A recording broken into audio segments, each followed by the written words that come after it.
Glória em nome de Jesus, Senhor. Glória e honra ao teu nome, Senhor. Aleluia. Glória a Deus. Bíblia, poder sentar, irmãos. Abra sua Bíblia aí em Lucas, em João, aliás, capítulo 15. Evangelho de João, capítulo 15. E eu quero ler a partir do verso 1 mais uma vez. Nós estaremos lendo até o verso 5. Diz assim: João, capítulo 15, versículo 1 até o verso 5. Eu sou a videira verdadeira, o meu pai é o agricultor. Todo ramo em mim que não dá fruto, ele o corta, e todo ramo que produz fruto, ele o poda para que produza mais fruto ainda. Quanto a vós, já estáis limpos por causa da palavra que vos tenho falado. Permanecei em mim, e eu permanecerei em vós. O ramo de si mesmo não pode produzir fruto, se não estiver na videira. Tampouco vós podeis produzir fruto, se não permanecerdes em mim. Eu sou a videira, vós sois os ramos. Se alguém permanece em mim, e eu nele, esse dá muito fruto. Sem mim, nada podeis fazer. Repita o final aí. Sem mim, nada podeis fazer. Vamos orar? Meu Pai, muito obrigado por esta noite. Mais uma vez te agradecemos e pedimos agora, seja, Pai, a clareza da tua palavra sobre os nossos corações. Repreendemos todo mal, declaramos esse lugar abençoado. Estamos na tua presença, estamos movidos aqui, Senhor, mediante o teu Espírito Santo. Nós cremos, Pai, na iluminação a respeito da tua palavra. Em nome de Jesus, amém. Muito bem, nós já observamos aqui que Jesus é a videira verdadeira, explicamos a respeito do que significa ser a videira. No Antigo Testamento, o povo de Israel era a videira. Essa videira, ela veio a, vamos dizer assim, a murchar, dado a desobediência. Ela desobedece a Deus, não dá os frutos que Deus ordenara a dar. Lembrando que a videira, ela produz um fruto que tem um simbolismo especialíssimo. E é claro, quando você observa para Israel, Israel caiu, se afastou de Deus. Jesus, quando declara, eu sou a videira verdadeira, ele está dizendo, eu sou aquilo pelo qual Israel existiu e que apontava para o que eu iria fazer. Ele, quando declara, eu sou a videira verdadeira, ele está dizendo, eu sou aquele que havia de vir. Eu sou. E ele começa a declarar uma palavra sobre a intimidade daqueles que andam com ele e o entendimento daqueles que andam com ele. Qual é o foco quando ele fala de videira? Ele está falando que a nossa vida é regida por meio dele. Um galho posto na árvore, ele não existe se não for por meio das raízes da árvore, do caule e de toda a nutrição que passa por meio desta árvore, na sua estrutura. O galho por si só não pode produzir fruto algum. E assim ele está falando sobre o relacionamento, os vários relacionamentos, que há dois modelos aqui, aqueles que não têm entendimento do que é estar em Jesus, do que é estar em Deus, e aqueles que estão plenos no entendimento do que é ser um discípulo de Jesus e sob a ordem de Deus, assim serem discípulos. Quero recordar a você um princípio básico. Eu devo obedecer a Jesus ou devo obedecer a Deus? É um princípio básico que nós temos ensinado. Nós devemos obedecer a Deus e nós não sabíamos como fazê-lo. Descobrimos em Jesus. Em Jesus eu sei agora como eu vou agradar a Deus. Como eu tenho certeza de que Deus está satisfeito com a minha vida. se a obra de Jesus estiver em mim. Se eu, nas minhas atitudes, eu lembro a pessoa de Jesus aos outros, então Cristo está em mim.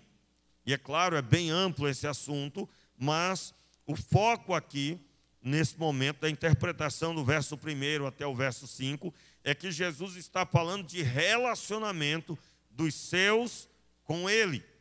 Há quem entenda esse relacionamento e outros não. Quem são? Versículo 2: todo ramo em mim que não dá fruto, ele o corta, e todo ramo que produz fruto, ele poda, para que produza mais fruto ainda. No domingo nós abordamos, mediante todo o contexto que nós utilizamos, até da pregação de manhã, não é? Porque nós utilizamos o texto de Jó, e eu terminei de ler Jó essa semana que passou, e Jó é um exemplo de um galho que deu fruto. Ele alegrava o coração de Deus, Deus proferiu isso até mesmo para Satanás, que não havia homem semelhante a ele, mas Jó teve que passar por uma poda. Qual é o entendimento da poda? O galho que dá fruto, mesmo dando fruto, ele tem que ser podado. Alguns pedaços, alguns pequenos galhos que nascem na sua extremidade geral, eles precisam ser cortados, porque senão eles apenas vão sugar a força desse galho que dá fruto. E quando ele é podado, ele gera mais fruto ainda na próxima leva. Isso fala de tempo. Preste bem atenção, irmãos, porque muitas pessoas, às vezes até se desviam, porque começam a caminhar com Jesus, não veem resultado. Eu me lembro, né, eu conversando uma vez com uma pessoa que estava desobedecendo a Deus, aí faz muitos anos isso, e eu dizia para ela, eu queria entender você. Me fala por que você começou a ir por esse caminho de desobediência aí. Fala para mim. Eu me lembro que você estava caminhando direitinho, de repente você desandou. Aí a pessoa disse para mim, irmãos, nunca esqueci isso, porque é uma frase assim marcante, né? A pessoa disse, olha, eu comecei a obedecer, não vi resultado, parei. Meu Deus do céu. Olha só isso. Eu comecei a obedecer, não vi resultado, parei. Eu digo, mas como assim, meu irmão? Veja bem, a pessoa vai agindo, vamos ver o que Deus vai fazer. Eu acabei de fazer isso, vamos ver o que Deus vai fazer agora, né? Aí ele não viu o resultado que ele esperava, então largou de mão. Aí eu digo, mas está tudo errado, meu irmão, não é assim não. Não é desse jeito não. Quer dizer que agora, se Deus não faz nada do que tu está esperando, então tu vai desandar. Irmãos, meu Deus do céu. Esse texto aqui fala que o que Deus vai fazer na nossa vida vai demorar, você sabia? Porque primeiro, Ele é a videira, você é um ramo, você é um galho. O galho cresce de uma hora para outra, irmãos. Como que ele vai ter estrutura para o fruto? Tem todo um processo. Você acha que isso não está incluso? Tá. A espera, a paciência, o aprendizado. E aí, esse galho podado, ele vai agora dar mais frutos só na próxima estação, que conforme for o fruto, tem a época do fruto, né? Dependendo da planta, do fruto que nós estamos falando, da árvore frutífera, há uma época específica. Um galho podado, às vezes, só daqui a 6 meses, 1 ano, dependendo. Isso fala do quê? Que a obra que Deus faz na nossa vida, ela requer tempo. Tem que ter tempo. E se você não está disposto a submeter aos processos do Senhor, meu irmão, você já vai pedindo misericórdia, porque isso não vai dar certo. Quero lembrar a você que você não ordena sobre as coisas espirituais. Você não acrescenta nada à sua própria vida, nem um só momento à sua própria vida. É o que o texto diz. A Bíblia vai dizer num dos evangelhos que nós não podemos acrescentar nem um só momento, um só minuto, numa linguagem mais atual, à nossa própria vida. Só Deus pode fazer isso. Então, deixe Deus ser Deus e se submeta. Qual é o entendimento? Relacionamento.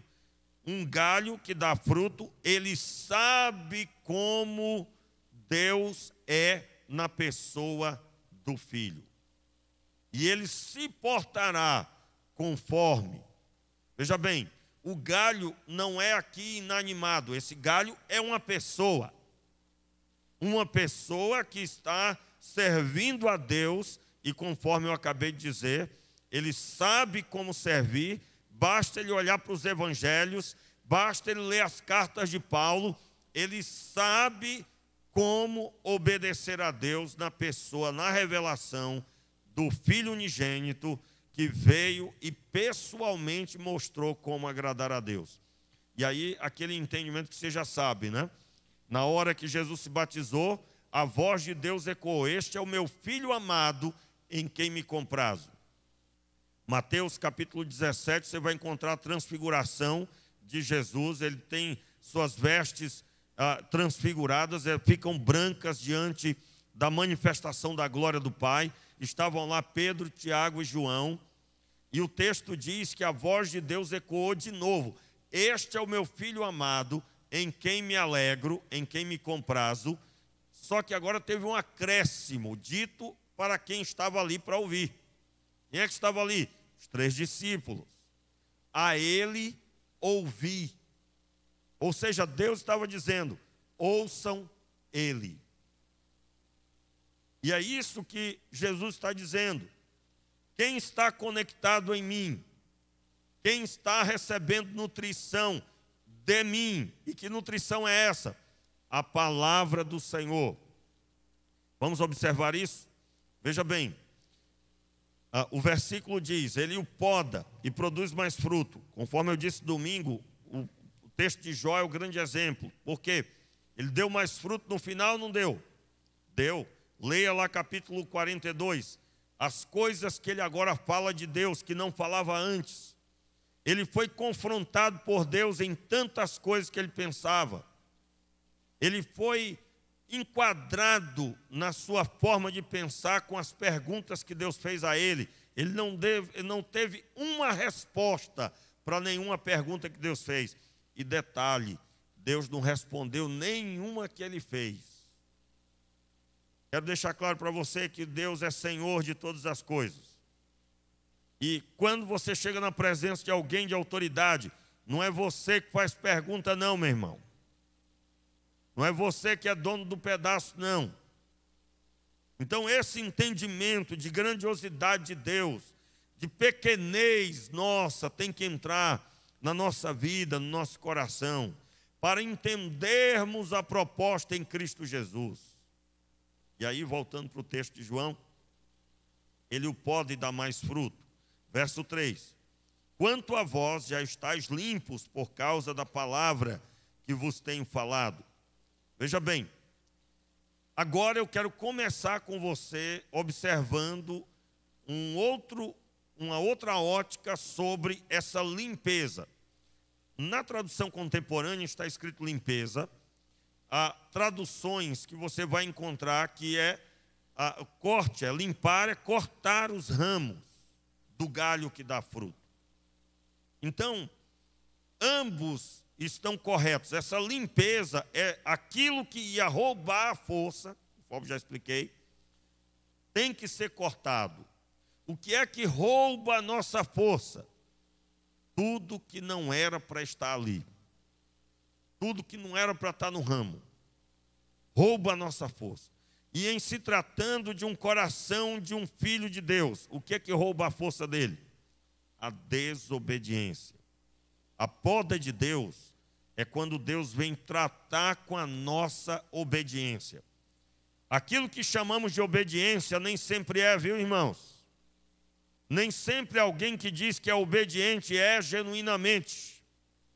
Aliás, irmãos, uma das derrotas que nós temos no nosso tempo, uma derrota grave, é se alguém acha que vindo aos cultos regularmente é um grande homem de Deus. O que nos faz sermos propriedade de Deus é o que fazemos nas nossas 24 horas por dia, não nos momentos de culto. Se você participa de culto como quem bate ponto no trabalho, meu irmão, sai fora disso, que você está caminhando no caminho errado.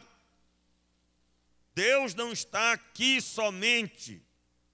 Ele está aqui porque nós nos relacionamos, Ele está em todo lugar. Ele está aqui porque invocamos o Seu nome, Seu Espírito está em nós. Mas Ele está também ao sair daqui. O Espírito Santo continua em você. Ele está quando você está lá no trabalho, quando você se relaciona com as pessoas. E é nessas horas, em todo o tempo, que Deus espera um culto de você. E a poda é a correção. Correção, às vezes, doída, né? E, para a glória de Deus, em nome de Jesus, creio que a maioria é uma correção abençoadora, tranquila, normal. Qual é? A correção de orientar porque a pessoa está aberta para receber. Nem sempre estamos abertos para receber. Nem sempre. A resistência é muito grande, irmãos. Vamos ver se você é resistente. Eu quero ajudar você através desse autoconhecimento aí da sua conduta. Me fale, claro, só para reflexão, qual é a sua conduta quando você está lendo a Bíblia? Você procura uma palavra para abençoar a sua vida ou você está aberto ao que Deus quiser falar? Você vai sempre nos textos que você sabe que vão dizer palavras boas para você? Ou você lê toda a Bíblia entendendo que você precisa de toda a palavra que sai da boca de Deus? Você recebe a correção da palavra que diz que você está errado? Você já diz amém quando se ajoelha para orar antes de ouvir o que Deus tem para dizer? O pastor vai pregar. Você já vai orando, dizendo, Senhor, eu recebo tudo que esse homem for falar. Você já fala logo isso ou você já fica de olho armado? O que é armado? A pessoa ouvindo pregação armada, irmão, sai vazia. E até pior do que entrou. Ou pior do que quando ligou o aparelhinho aí chamado celular ou a TV. Se você tem uma Smart TV, você pode ver pela TV na internet normal. Ou seu computador, enfim. Seu tablet, não importa. É só um aparelho. Quando você ligou aí, você já estava com o coração aberto. Eu estou aberto para receber 100% do que Deus quer ministrar na minha vida. Aí alguém chega e diz assim, mas você nem ouviu o que ele pregou? Não, rapaz, eu sei o que vem de Deus é bom. O que vem do Senhor é bom. E eu estou pregando, eu me coloco diante de Deus, pedindo que Deus receba a minha vida. Irmãos, estou falando de mim aqui, o pregador. Eu me coloco diante de Deus, buscando ouvir o que Ele quer falar comigo. Eu ando todo o tempo, toda hora, com o meu coração diante do Senhor. Todo o tempo, irmãos. Eu estou andando, vindo para cá, eu estou pensando nas coisas do Senhor, na sua palavra. Estou na expectativa de ouvir uma palavra específica e fico trocando ideias com Deus sobre o que eu entendi já que devo pregar. Muitas vezes não é nada daquilo que eu pensava, muda tudo de repente. Mas eu estou expressando aqui como é a dinâmica que eu faço diante de Deus. E eu estou aberto para fazer o que Deus quiser que eu faça. Eu não fico armado. O que é uma pessoa armada? Ela fica de olho em tudo que o pregador está dizendo, já com o pé atrás. Vai encontrar 1000 defeitos. Vai entender, vai perceber palavras que o pregador falou errado. Vai perceber alguma coisa que ele não se posicionou direito. Talvez era para ficar mais aqui de lado na sua visão. Talvez era para segurar com a outra mão o microfone.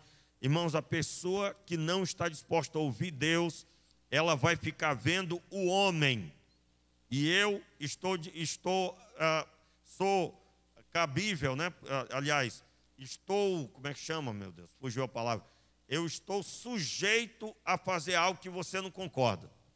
Aliás, irmãos, eu vou dizer um negócio para você. Se Jesus fosse pastorear uma igreja hoje, ia ter muita gente pedindo para sair da membresia. E eu não ia. Irmãos. Mas, meu Deus do céu, pode acreditar. Pode acreditar. Se Jesus fosse pastorear uma igreja hoje, local, ia ter muita gente te dando dislike na pregação, na internet, comentário brabo, com raiva, dizendo apedreja, mata, dá tiro nele. Naquela época não tinha arma de fogo, né? Hoje então as pedras serão o quê? Pedras de fogo, né? Meu irmão. E quase sempre quando o pregador, você está sujeito, estou falando de ser humano. Em nome de Jesus aqui está todo mundo vacinado, em nome de Jesus. Mas, diga amém aí, meu irmão. Mas o ser humano, irmãos, é o maior inimigo, não é o diabo. Eu ando na expectativa do que Deus vai falar comigo. Eu ando na expectativa de que aquele que não quer nada hoje, Deus vai mudar a história dele amanhã. Deus vai mudar a história dessa pessoa. Deus vai transformar essa pessoa.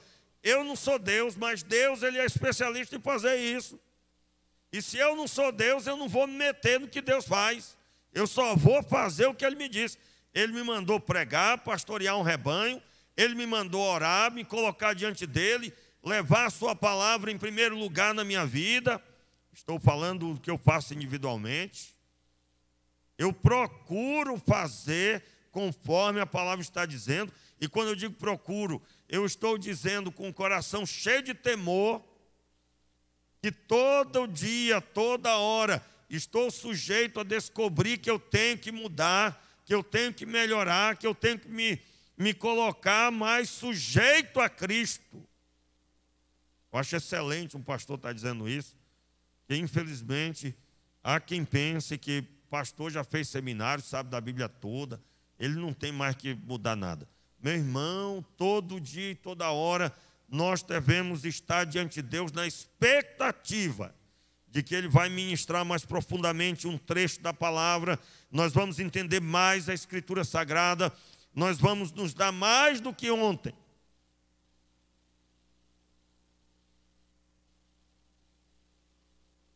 E aí o texto declara: permanecei em mim, e eu permanecerei em vós. O ramo de si mesmo não pode produzir fruto, se não estiver na videira. Tampouco vós podeis produzir fruto, se não permanecerdes em mim.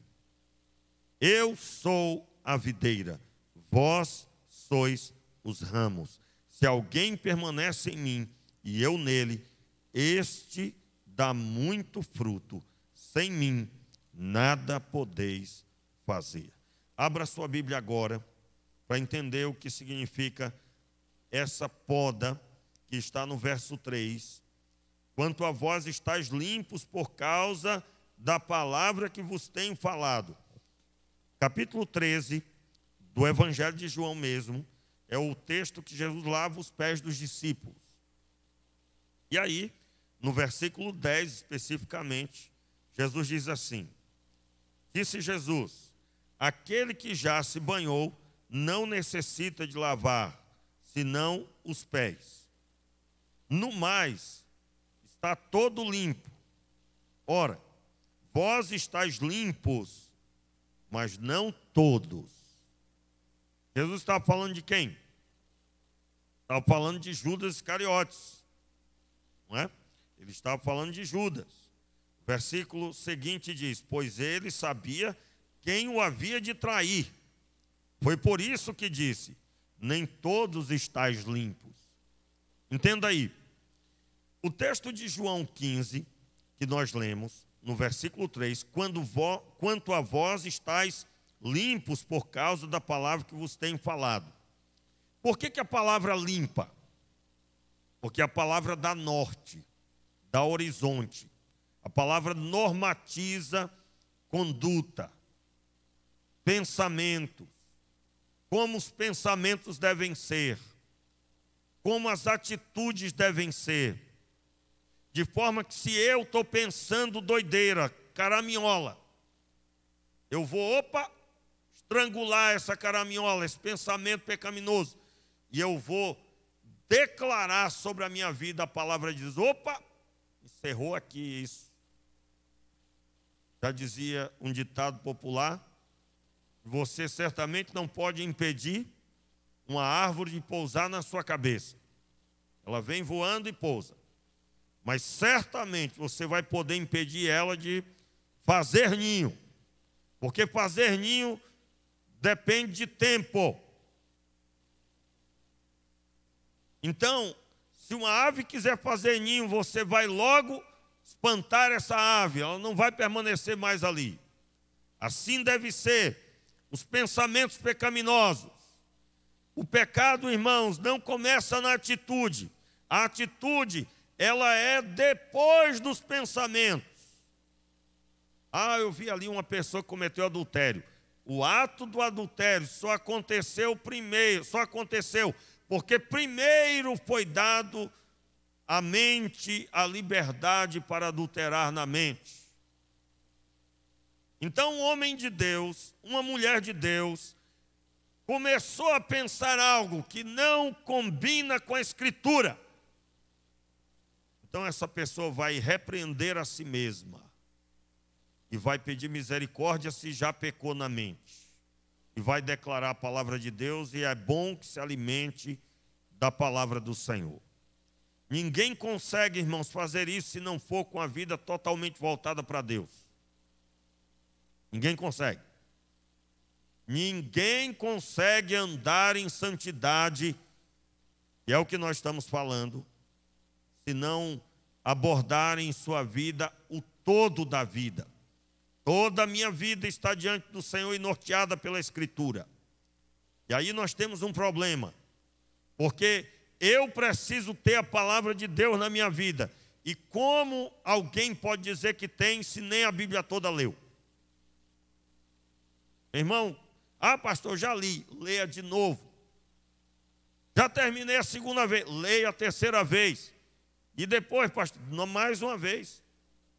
Meus irmãos, nós deveríamos ler a Bíblia toda, de preferência, pelo menos a cada 2 anos, você leu a Bíblia toda, um ciclo, pelo menos a cada 2 anos, você leu a Bíblia toda. Por quê? Primeiro passo para sermos abençoados é primeiro considerarmos a Escritura completa. Pastor, vai demorar um pouco, né? Então você pega a doutrina, por exemplo, irmãos, uma das doutrinas mais ricas de todas as denominações é a doutrina da Igreja Batista, da Convenção Batista Brasileira. As nossas igrejas, eu acredito que com tantos detalhes, só os nossos irmãos presbiterianos, somente eles, têm uma doutrina com um pouco mais de consistência. Como assim? Se você olhar a nossa doutrina, você vai ver que para cada crença tem pelo menos 5 a 10 textos bíblicos.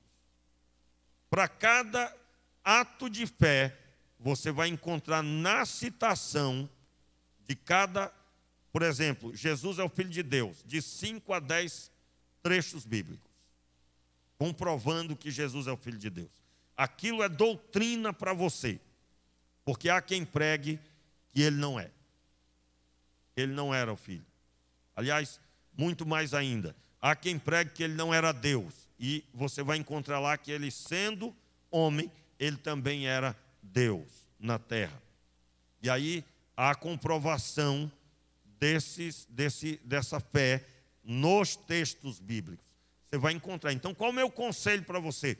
Você pega a doutrina da denominação e você come aquilo, meu irmão. Comer, claro, figuradamente, né? Ou eu lá fora, daqui a pouco está alguém tomando água, hein? Rasgando um pedaço, comendo. Pelo amor de Deus, brincadeira, né, irmão? Isso não vai acontecer nunca. comer. Como é que é comer? Você vai estudar, porque você quer entender como é que o Espírito Santo se move, como é que Jesus fez a obra que fez, qual é os textos que comprovam Deus como o único Deus. E aí você vai nutrindo a sua vida e você vai entendendo quais são os pensamentos que não são de Deus, quais são as decisões que Deus nunca vai concordar, então você nem cogita. Irmãos, uma das coisas que mais a gente vê, por exemplo, no meio do jovem, né? Lá no fundo é porque ele quer muito. Namorar com alguém que não tem aliança com Deus. Está cheio de texto bíblico para comprovar isso, que isso não precisa nem perguntar. Não, pastor, mas eu creio que Deus vai salvar. Eu digo, meu irmão, relacionamento amoroso não é obra missionária. Ah, mas eu creio que Deus salva. Irmãos, de todo mundo que fez isso, eu só lembro de 2 que se converteram. Das centenas, talvez. Centenas não, mas pelo menos aí uns 30 que eu conheci o caso. Acredito que mais ou menos isso, no decorrer desses 25 anos aí. O restante, todo mundo só arrumou problema. Agora, por quê? Porque obra missionária não é feita beijando e abraçando. É isso, pastor, que palavra feia é essa? Veio, meu irmão, é o resultado depois. Apenas eu tenho coragem de falar. Ninguém deve fazer obra missionária abraçando e beijando. Que conversa é essa? Que negócio é esse? Agora, quando que isso não ia nem ser cogitado? Quando a pessoa entende a palavra de Deus, não se põe em julgo desigual, o apóstolo Paulo ensinando de forma alguma como pode ter comunhão as trevas com a luz. Que foi que impediu o povo de Israel de entrar em Canaã? Eles se enveredaram pelo caminho das mulheres moabitas e então adoraram outros deuses, sacrificaram a outros deuses. Quando é que Salomão se desviou? Ele foi dar ouvidos a mulheres que adoravam outros deuses. E então aquela pessoa que almeja agradar a Deus e dar fruto, essa pessoa então vai cortar o pensamento inadequado. Por que é o pensamento inadequado? Porque a palavra de Deus diz que não é assim. Irmãos, a grande maioria das pessoas se desvia, não sabe o suficiente sobre Jesus, sobre Deus, que revelou a si mesmo em seu Filho. É incrível, irmãos, como a pessoa, em muitos lugares, você vai encontrar em nome de Jesus, que o Senhor nos livre disso. Mas a pessoa paga um preço caro para muita coisa. Para ficar bem diante de um espelho, mas para ficar bem diante de Deus, às vezes depende de estudar profundamente. Normalmente eu digo para quem vai estudar a Bíblia, eu digo, ó, meu irmão, é enfadonho, tá? É enfadonho. O estudo, eu estou falando tecnicamente. Tecnicamente, é enfadonho o estudo. Eu não estou falando sobre o prazer da palavra, sobre a presença de Deus. Não, isso aí não. Eu estou falando sobre, tecnicamente, alguém que vai ler um livro, que vai ter que passar. Me lembro, num seminário, eu gastei 2 dias, irmão, cerca de... 2 dias não, mas umas 12 horas, se for colocar todas as horas que eu fiquei estudando, pelo menos de 8 a 12 horas para poder traduzir uma quantidade de versículos do texto original para o português. Que era a matéria, um trabalho que eu ia apresentar, ia ter um debate dentro da sala, e eu era o líder de um dos grupos, e eu tinha que traduzir lá um episódio da Bíblia, aquele texto lá de Samuel, quando supostamente Samuel volta dos mortos. Eu ia defender que não era Samuel. Aí a professora de hebraico, pastor, vocês vão traduzir o texto? Naquele tempo não tinha negócio de computador, de internet, do jeito que é hoje. E aí vocês vão traduzir o texto do hebraico para o português, principalmente os trechos mais polêmicos. E dentro de sala eu quero ouvir, baseado no que vocês estudaram, o seu grupo vai trabalhar para provar que não era Samuel, e o outro vai dizer que era Samuel, sim, que voltou dos mortos. E ali, enfim, o texto bíblico lá bem animador para estudar a Bíblia, né? E eu me lembro que eu levei lá aquelas horas todas. Foi fácil não, meu irmão. Café do lado, muito empenho, e a professora queria ver a tradução, tinha que ser do jeito que ela ensinava. Até o lápis tinha que ser... O lápis, para você ter uma ideia, ela ensinou como fazer o lápis. A ponta do lápis tinha que ser num formato, parecia um pincel, o lápis. Porque no hebraico, para você escrever o hebraico, tem hora que a letra é fininha, e quando você puxa para um lado ou para o outro, a letra tem que ser num formato mais largo, na mesma linha, na mesma passada. Puxou para o lado, ela vai ser como um pincel, o lápis. Desceu, ela é fina. Foi, então, fazendo o símbolo, como, por exemplo, uma letra que parece assim, um animal, assim, um S, né, com a ponta. Um animal com um rabo, eu ia dizer aqui, coisa complicada. Não dá para visualizar isso. Não dá para visualizar isso. É um Aleph, né? Uma letra bem complicada de fazer. Ela só aceitava, meu irmão, se fosse daquele jeito. E eu gostei demais porque eu amei estudar hebraico, gosto até hoje, amo hebraico. Muito me abençoou. A minha professora era bem zelosa e lembro com muita alegria. Então, estudar a Bíblia. Qual é o grande problema que nós temos hoje? As pessoas pegam a Bíblia para ler, elas já querem flutuar. Já querem que um raio apareça, que é Deus falando. Peguei aqui, li o Salmo 91, Deus já bradou. Meu irmão, sai fora disso. A maior parte do momento que você vai buscar, você vai ter que lutar contra o sono.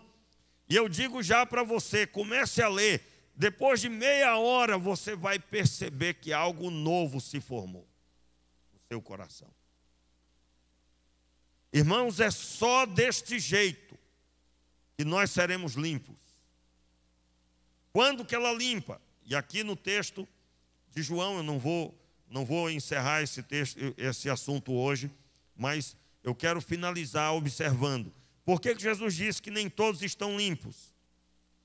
Porque Judas estava com Jesus fora do propósito. Qual era o propósito de Judas?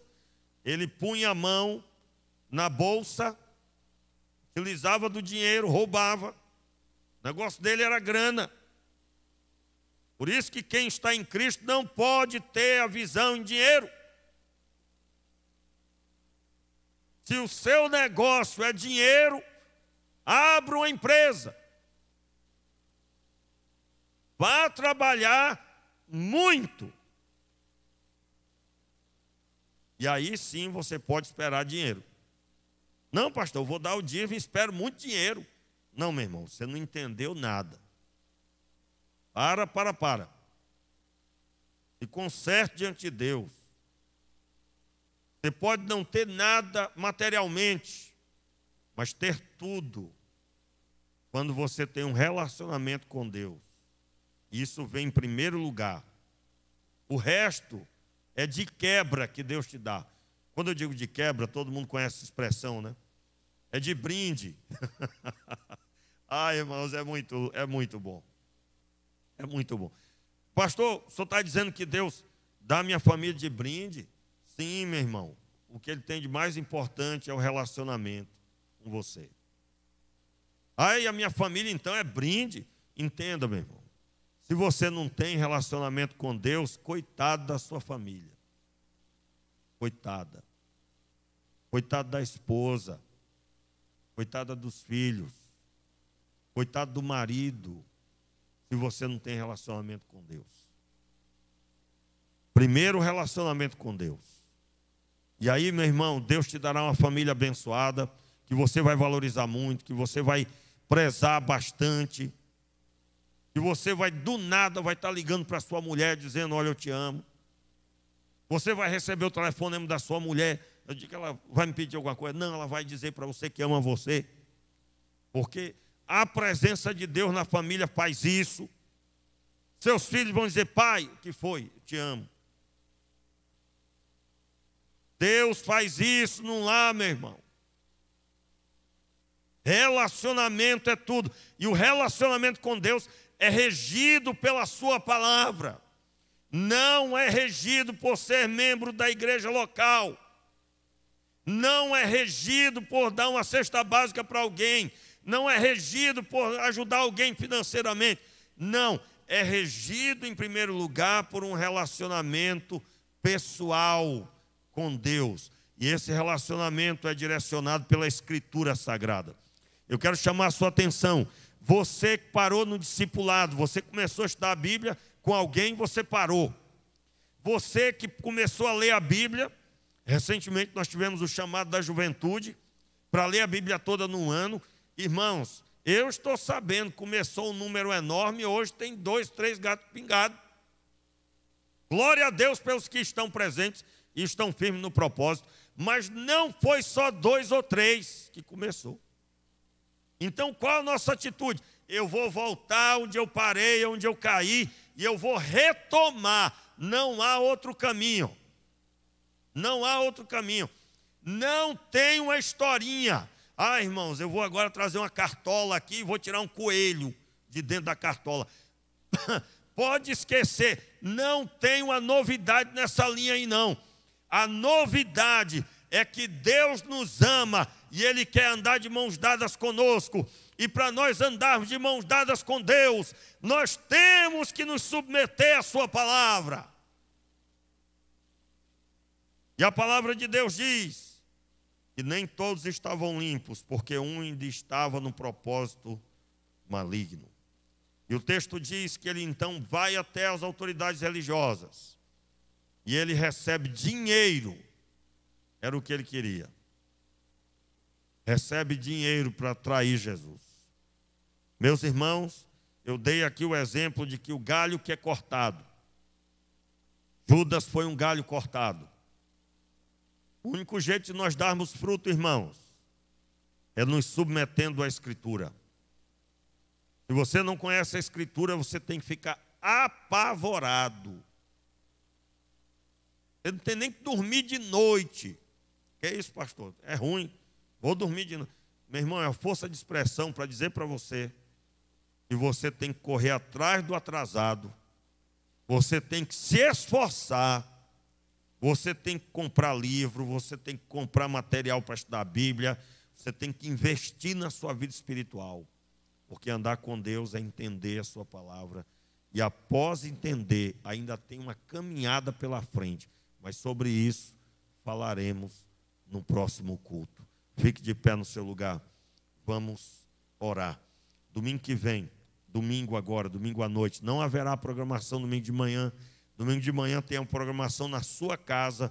Você vai reunir a sua família e vai fazer um culto ao Senhor lá. Um vai cantar, o outro vai ler a Bíblia, o outro vai orar.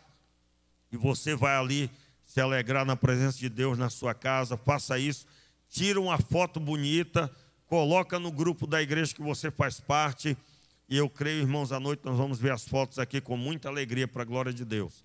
Vamos orar. Feche os teus olhos. Levante as tuas mãos ao Senhor. Consagra a sua vida agora. Meu Pai, na autoridade do nome do Senhor, nós consagramos as nossas vidas e dizemos, nós queremos, Pai, nós queremos, Senhor, dar fruto. E nós te pedimos misericórdia, mediante toda desobediência, toda dureza de coração, toda falta de aceitação da Escritura para acertar os nossos passos. Pai, nós queremos andar limpos, e sabemos somente por meio da Tua Palavra, somente por meio da Escritura, nós podemos saber como agradar ao Senhor. Te pedimos, Pai, que a sabedoria, a satisfação de obedecer a Deus num relacionamento de amor, não na religião, não no praticar o ato de obediência fora de um relacionamento. Não, Senhor, mas vir aqui para este lugar com o coração satisfeito, tendo oração diante de Ti, sabendo de que estamos diante de Ti 24 horas por dia, sabendo que Deus está vendo nosso coração. O Senhor vê o meu coração enquanto estou aqui no púlpito pregando. O Senhor sabe se eu estou aqui falando a verdade e se eu realmente tenho ouvido a tua ministração. Pai, eu te peço, realize essa obra na vida dos meus irmãos, de forma que a percepção genuína da tua presença em todo o tempo venha sobre cada um de nós, cada um dos teus filhos. Receba essa convicção, receba, Senhor, essa intimidade, essa profunda realidade que é fruto da graça, da misericórdia, da fé gerada pela tua palavra. Meu Pai, mude a nossa história como igreja, Pai, num tempo tão conturbado, onde há tantas igrejas trazendo até mesmo problema, até mesmo maus testemunhos como igreja. Pai, tem misericórdia de nós. Não permita, Senhor, que sejamos escândalo, que venhamos a escandalizar no trabalho, venhamos a escandalizar nos relacionamentos. Há tantas pessoas olhando para nós, esperando ouvir uma palavra, e que haja, Senhor, a palavra do Senhor na nossa boca, no nosso coração, meu Pai. Tem misericórdia, Senhor, no nome de Jesus. Amém. E agora que o amor de Deus, que a graça do nosso Senhor e Salvador Jesus Cristo, e as consolações do Espírito Santo estejam sobre a tua vida, sobre a tua casa, sobre o teu trabalho, e aonde colocar a planta dos teus pés seja dado. Saia por aquela porta para servir ao Senhor. Você que está em casa, ao seu redor tem uma multidão de pessoas que espera receber uma palavra de você. O Senhor te use, em nome de Jesus.